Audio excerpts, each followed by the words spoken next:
Hey guys, welcome to Elevate Online number 5. I'm going to knock out one thing real quick, which is there's no fellow kids this week.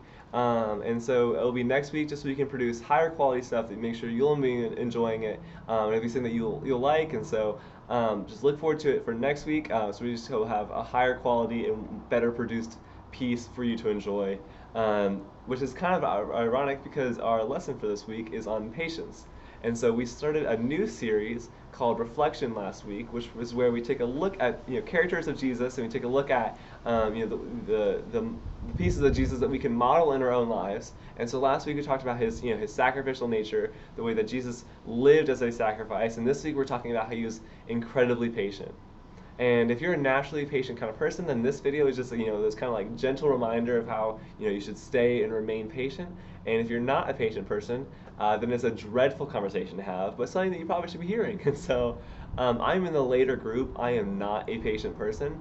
I would go as far to say I have very little patience, which is something I need to work on, and recognizing that is called maturity. And so this is something that I know that I need to work on, and so I know it'd be a great lesson for you to hear.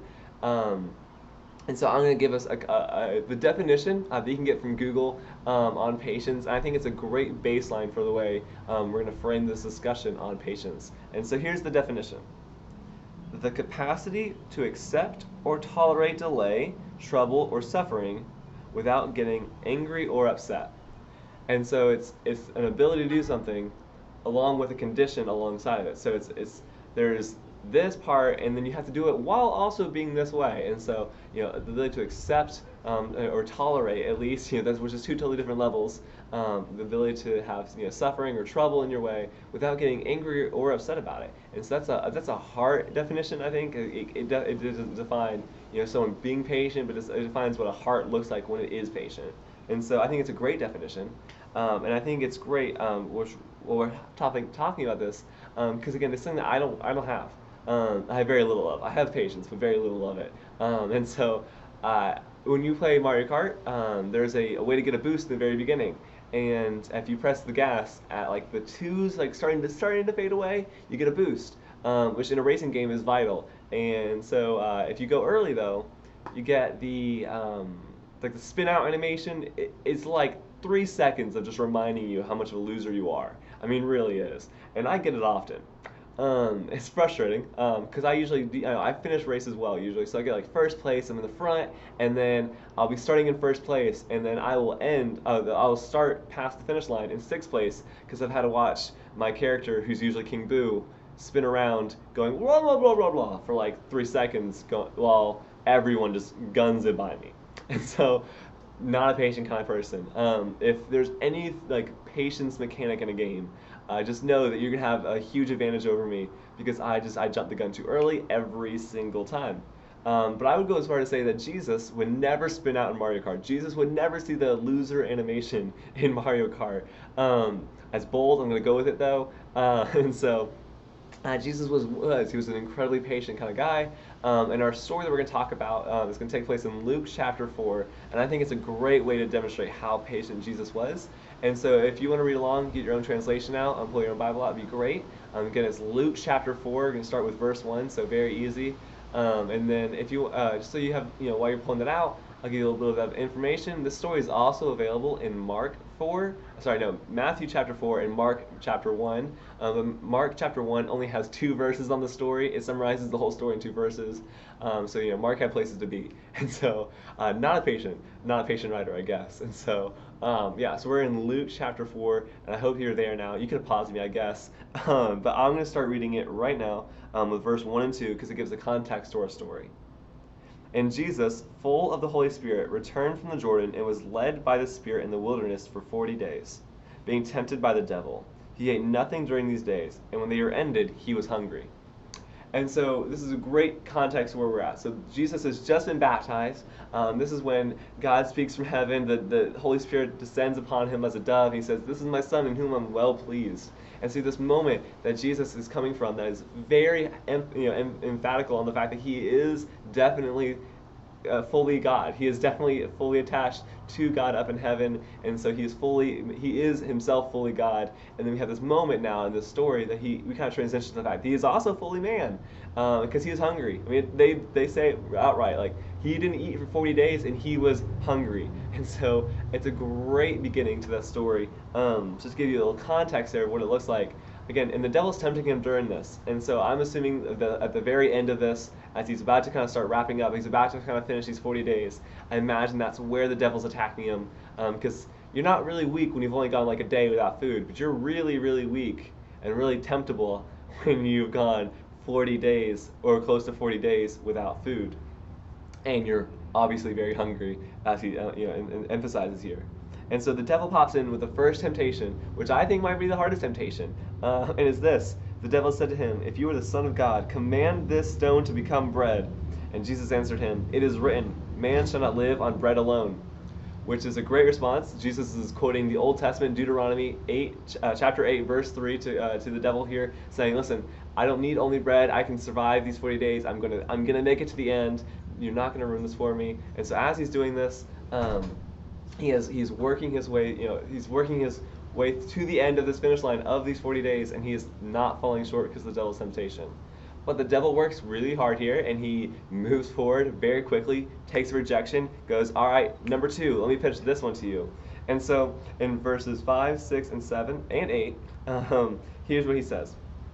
And the devil took him up and showed him all the kingdoms of the world in a moment of time, and said to him, to you I'll give all the authority and their glory, for it has been delivered to me, and I give it to whom I will. If you then will worship me, it will all be yours. And Jesus answered him, it is written, you shall worship the Lord your God, and him only shall you serve. And that's round 2. And so there's a moment where Jesus is able to see every kingdom. They're looking at all the power and all the kingdom and all the spoils of every kingdom in one moment.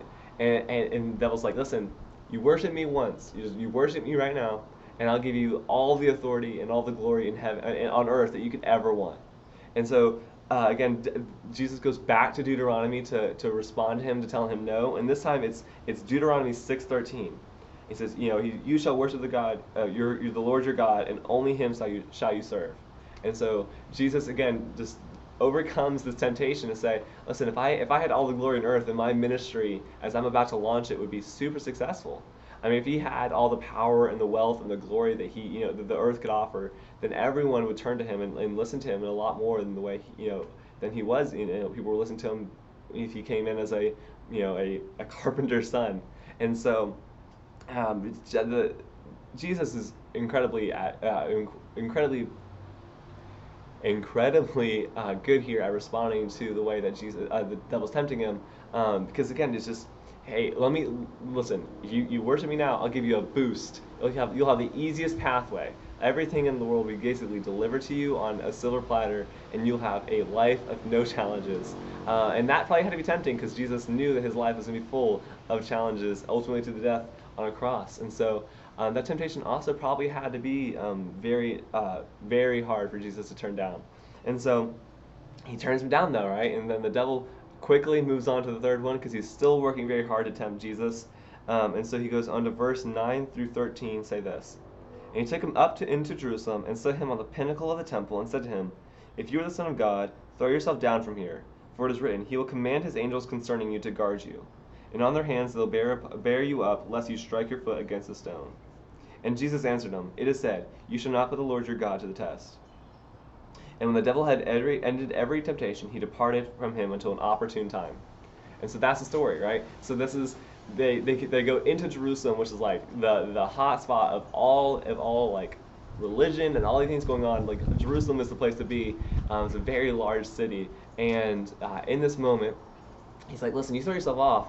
Like you throw like a magic show on for these people, like you are going to be, like people are going to worship. They're going to see it. Like there's no way to deny it. If you jump off of this and you're untouched, like your authority in heaven and your favor in heaven are going to be so obviously made here. It made clear to the people here that they're going to worship you. Like this is the easiest way to start your ministry. This is your launch right here, which doesn't necessarily seem evil, and you put it that way, right? It's like, hey, listen, like you're just jumping off and launching your ministry in a miraculous way. But ultimately, he's testing God. He's saying, listen, God has to catch you though. And so Jesus overcomes again, quoting back to him Old Testament scripture, and Jesus just knocks out of the park. Um, he denies him all these things. He denies himself all these things, knowing full well what his life was going to be. When he is denying these things, he's still going to have to go through this 40, complete. He's 40 days without eating food. He's going to have to fast up until the end, and he's not going to have everything handed to him. He's going to be despised, honestly, and then ultimately he's not going to have a great launch into ministry. He's going to start just by grabbing a couple, 12 disciples and starting walking into town, right? And so this is ultimately he's accepting and tolerating delay. And so this is definitely Jesus demonstrating patience in this story as he launches his ministry, which is great imagery because, again, he would never mess up in Mario Kart. He would get the boost every single time. That's my new favorite thing I can think about is, again, just how great Jesus would be at video games. But Jesus saw the vitality of launching and starting well, and that came through patience. And so for us, patience, again, is just, for me, I'm not going to speak for you, I guess for me, for patience is just something that it feels like it's never worth it. Sometimes I'm like, I can just immediately gratify myself this one thing, and that's great, and I have it. If I want this one thing, I can just rush out and buy it. I can Amazon ship it right now, 2 days to my house, or I can just leave this conversation. I can leave something like that. I just don't want to deal with it, and I just don't have that patient bone in my body that I need to be developing right now. And so, especially as you're going through quarantine and life feels slow, or life feels just like a drag sometimes, because it's just, man, everything is kind of not great. And so it really is an important part of just our walk as Christians, because this is not the only time that Jesus is patient. This is not the only time that Jesus accepts or tolerates troubles or delay in any kind of way. But this is a great example, because it shows how, like, if we're going to start ministry, if we're going to start reaching out to our friends, that we can ruin ourselves by not demonstrating patience early on. And so I want to remind you what the definition was, which was the capacity to accept or tolerate delay, trouble, or suffering without getting angry or upset.